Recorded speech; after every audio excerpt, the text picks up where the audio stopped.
À Nancy, lanterne rouge pour accueillir la meilleure attaque du championnat. Bastia, deuxième au classement. On joue à peine depuis 45 secondes. Bonora, service au millimètre pour Gray, qui glisse le ballon entre les jambes de Pifto. 1-0. Soulagement pour Nancy, qui n'avait pas trouvé le chemin des filets depuis 619 minutes. Un soulagement de courte durée. 17e minute, débordement de Moravchik. Monsieur Bata estime qu'il est accroché et désigne le point de pénalty. Le premier de la saison pour Drobniak en force. 8e but du Monténégrin, leader du classement des buteurs, qui inscrit son 40e but en D1. 20 minutes plus tard, c'est le Nigérian Rouma, très en forme pour son retour après blessure.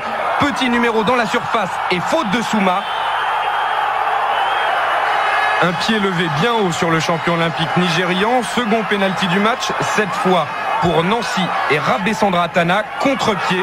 2-1, autant de buts que lors des 8 journées précédentes. 2-1 donc à la pause, sous les yeux du superintendant de l'équipe de France, Henri-Émile. Grosse pression bassaise à la reprise, centre de Edli à bout portant Drobniak, Roux repousse.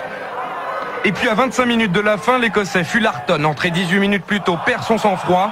Il est expulsé pour ce tacle sur Phil Gray.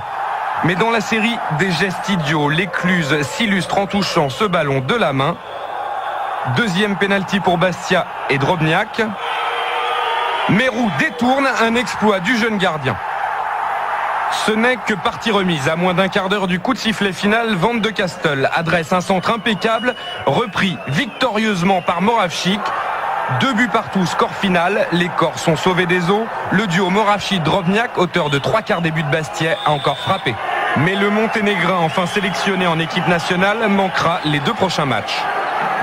On ne peut plus surprendre personne. Bon, il faut assumer ça. Est-ce qu'on a les moyens de l'assumer? Réponse dans les semaines à venir. Je dirais que quand on veut rejouer un rôle, il faut savoir prendre des points extérieurs. Il faut savoir sortir des pièges, des traquenards aussi. Et puis, il faut continuer sur le même rythme à domicile.